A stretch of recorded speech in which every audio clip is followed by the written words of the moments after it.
Here's a three-step progression in working on the hip cuff and more specifically in the pattern of the one leg RDL. And it'll start with 2 feet onto the ground, 1 foot onto the ground, and then as you're in that 1 foot, going into internal and external rotation. I want to work on the range of motion into the single leg, so I'm going to limit the instability factor by having a pull for balance. 80% of your weight is in control, and this is the hip that we're going to be working on. This back leg's like a kickstand. It's going to give you a little bit of support. You put that foot with more support if you start to lose a little bit of your balance, but that's what this dowel is for also. So we're going to reach our butt back and our hand forward, and we're going to make sure our spine is neutral and come up and down into this position.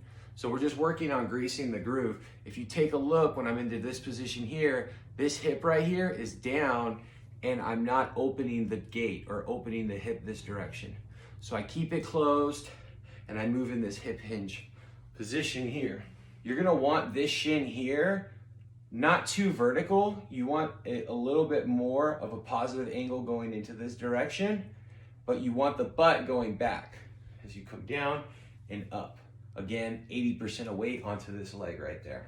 You're then gonna go ahead and progress by just only having 100% of your weight onto this ground supported leg right here. So you're going down and then you're lifting right back up. The thing about this is, look at that hip. It's staying closed the whole time as I'm moving into this position. This is what you would wanna call a proper one leg RDL.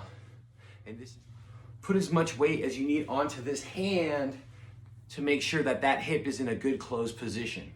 Also, my top position should have a full hip lock, meaning this butt and this knee is completely extended and straight.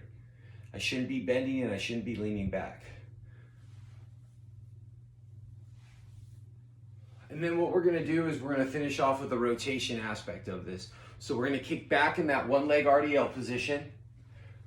And what we're gonna do is we're going to open up and then we're gonna close. So this hip is gonna drop down and close into this pointing this direction and then open back up. The best way that I can interpret it is imagine that your belly button has a laser pointing out of it, and what you're gonna wanna do is you're going to wanna open it up and point the laser that way, and then close, and close even more to where your belly button laser is pointing out that way as you go through.